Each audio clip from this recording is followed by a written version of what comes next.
you're watching now is the first ever fully animated film, Phantasmagoria.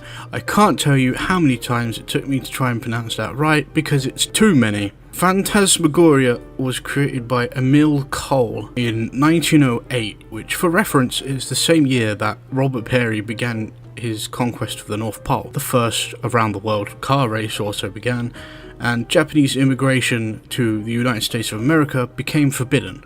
Also, not to mention, cars look like this still. The fact that we even got to see the first animation, no matter how crude it is by today's standards, is nothing short of impressive for the time period. Cut to today's animation, and we have some amazingly talented juggernauts in the industry.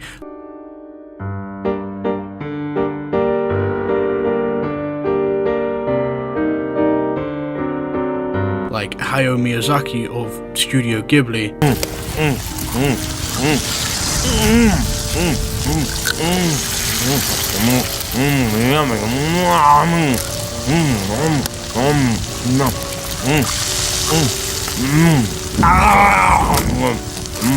Masayuki Uchiyama, who founded the Lighthouse, a team who worked on all 3 series of Dragon Ball before Super. And if you've watched Dragon Ball, you know how amazing the animation can get at times.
And of course, Walt Disney. Despite how much of a dickhead he may have been, it's hard not to credit his animation's effect on the industry as a whole. But we're going way too far into the future here. Let's go back to the year 2000, where Aardman, alongside DreamWorks Animation, created a stop-motion claymation film called Chicken Run.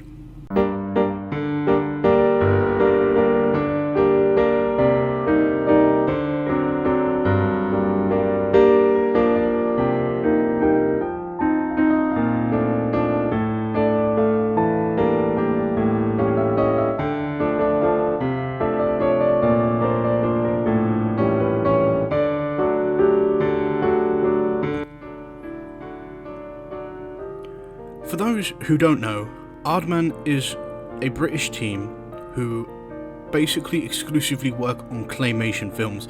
And for those who don't know what claymation is, they're clay figures who are moved in, well, stop motion to create a film.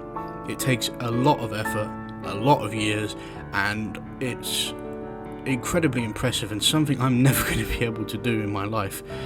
But Chicken Run was Aardman's first feature film, and to this day remains the highest grossing stop motion film of all time.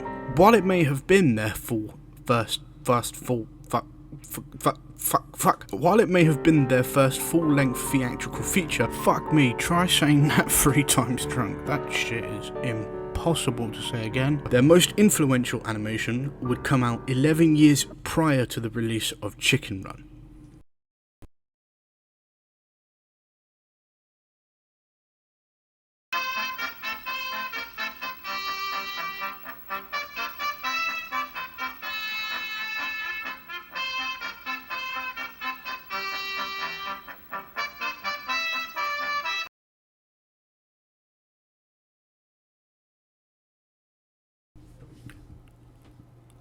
Wallace and Gromit: A Grand Day Out, released in 1989, gave us our first ever look at the 2 lovable protagonists that have now become a staple and, dare I say, idol of Britain and England as a whole. For those somehow unaware, Wallace, voiced by the late Peter Sallis, is an inventor who makes very convoluted yet convenient machines that he has plastered all around his house, and 90% of the time it's Gromit's job to operate them. His job, however, isn't actually made consistent throughout the films. Like in the first one, he doesn't actually have a job that we know of. He's just consistently switching. One thing that is consistent, however, is Wallace's love for cheese, specifically Wensleydale cheese. His companion Gromit is a mute beagle. Why did I write bagel? Fuck, what the fuck's a bagel? Beagle. It's a beagle. He's a beagle dog, sorry. Who tends most of the time to have more sense and is less oblivious to things going on than Wallace is. Gromit, despite not talking, actually has a credited voice actor, Peter Hawkins. Fun fact, Gromit was meant to speak, but to save time and money on production, they choose to only have him communicate through his eyes, monobrow, and body movements, which actually added more to the character in my opinion. Our first outing with the two, literal outing, revolves around Wallace running out of his supply of cheese. So naturally, he goes to the basement, crafts a giant fucking rocket, and fucks off to the moon for more cheese.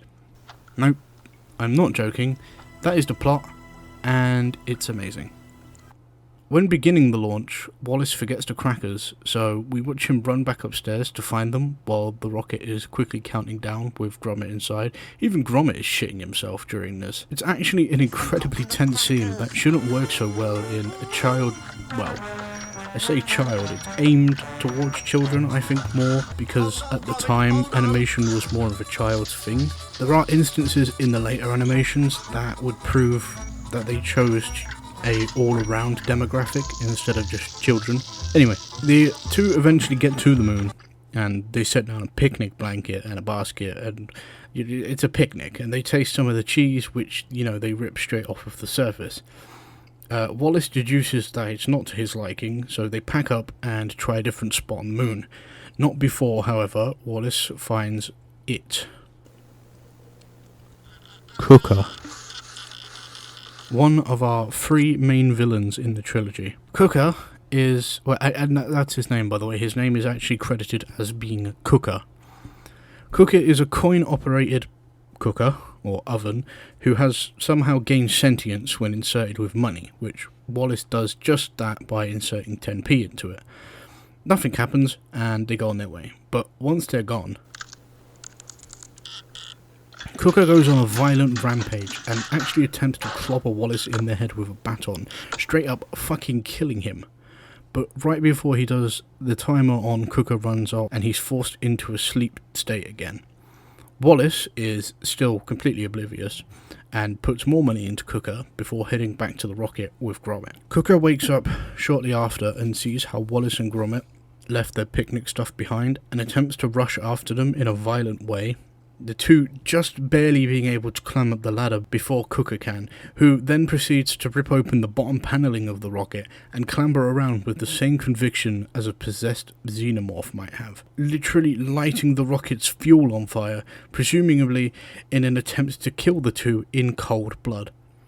Thankfully, Cooker is left on the moon. For some reason, in the script, it's labelled money instead of moon. So, Cooker is left on the money. Defeated, he makes skis from scrap metal that came off of the rocket and decides to go skiing on the moon. It's worth mentioning that throughout the film he has visions of skiing, like in a dream sequence bubble thing. So you could argue that he's just wanting to go back to Earth to ski, if he was even from the Earth in the first place, but fuck that. Cooker is a straight up cold-blooded killer. He's a murderer and is terrifying for hunting down Wallace and Gromit like he's a fucking predator. Fuck Cooker. Cooker sucks. Cooker is the worst. I mean, he's a great villain, but he's fucking terrifying, especially for a film that came out in, the 80s? With the success of A Grand Day Out, Aardman's endeavours with Wallace and Gromit were nowhere near finished, and a few years later they would release The Wrong Trousers.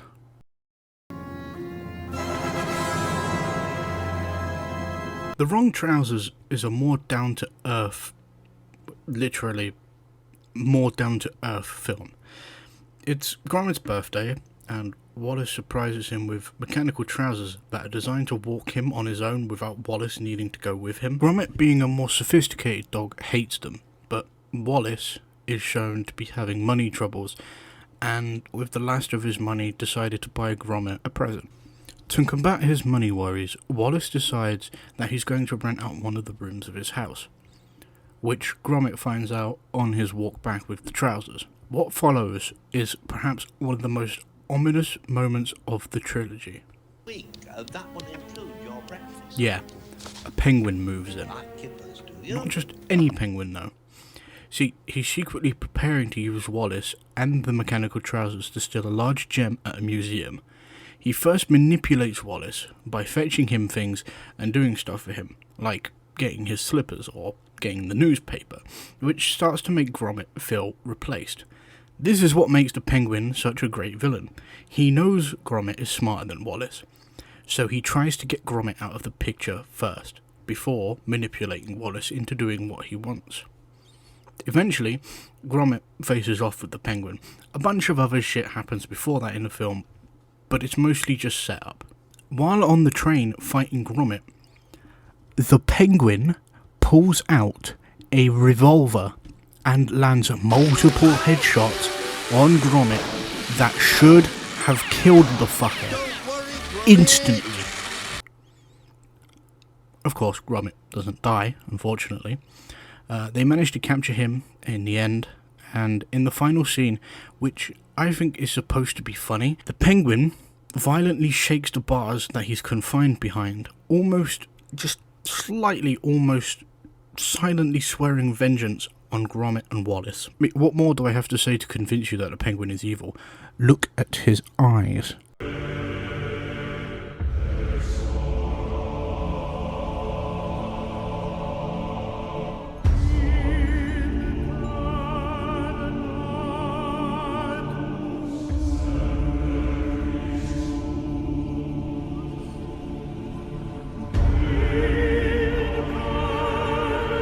His eyes are pure black. Honestly, Wrong Trousers isn't it's not a film that's worth remembering in its own right. It's a bit boring.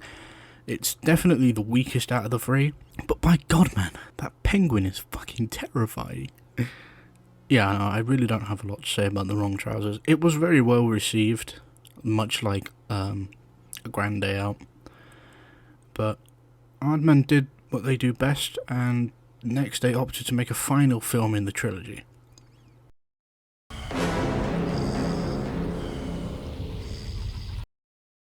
A Close Shave is the one of the three that I most skip because I don't like the sheep in it. I know it sounds very petty not to want to watch something because of sheep, but they really, really piss me off in this film. I don't know why. Wallace and Gromit start a window cleaning service. If you remember, I said their jobs are very inconsistent. You know, this one they're a window cleaner. The next one, I think they're hunting down rabbits. Anyway, they are called to a woman whose name I cannot remember. It's something very British, like Penelope Knickertwist, or something like that. Knickertwist, I don't fucking know. Anyway, they go to her shop that sells wool, and they offer to clean her windows. It's probably worth mentioning that before all of this, in the very beginning, we get a scene of a van pulling up at night outside of Wallace's house, carrying sheep, and one of the sheep who escapes, it will later be known as Shaun the Sheep. He escapes the truck and runs into Wallace's house, where we get a first look at the villain. Back to the shop, Wallace, the Rizzlord, attempts to rizz up the owner, who also owns the dog we saw in the truck, but is immediately and brutally cockblocked by Gromit. When Gromit cockblocks Wallace, Wallace stares into the distance with the face of a Vietnam veteran who just watched his entire platoon be violently slaughtered by the Viet Cong.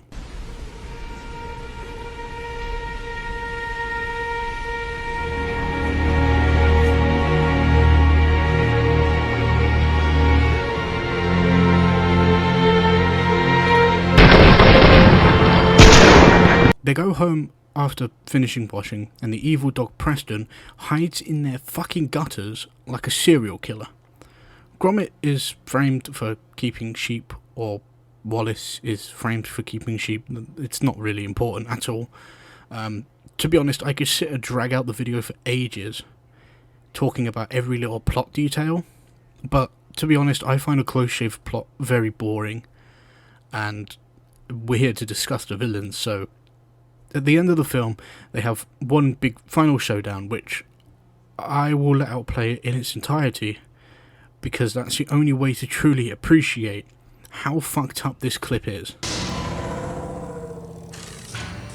Daddy created him for good.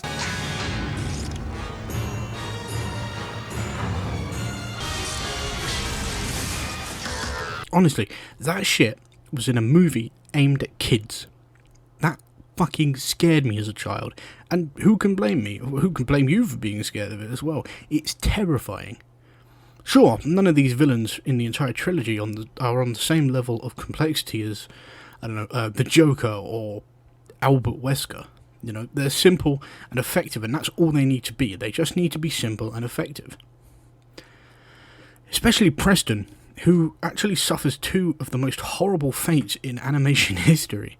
He's being turned into dog food and becoming what is essentially the equivalent of a crippled vegetable forced to keep living on by his sadistic criminal owner, who, by the way, this is important, does not like cheese. Especially Wensleydale. I don't give a shit what anyone says. Cooker, Penguin, and Preston are some of the best simplistic characters in animation history and are criminally underrated. Criminally. Get it?